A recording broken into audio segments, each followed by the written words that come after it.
one, I wanna show you how to change your Google name, Gmail name in Google. First you need to access your account, sign in, and type your password,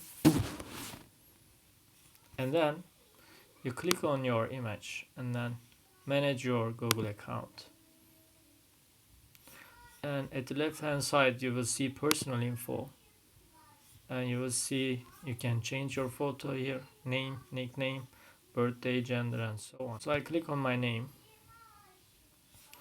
and you click on this and change your name. Now that you can change your name countless of time, but it doesn't allow you in 15 minutes more than 3 times.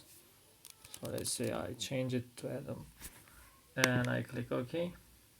So it changed. Yeah, that's all. So it will be visible like that.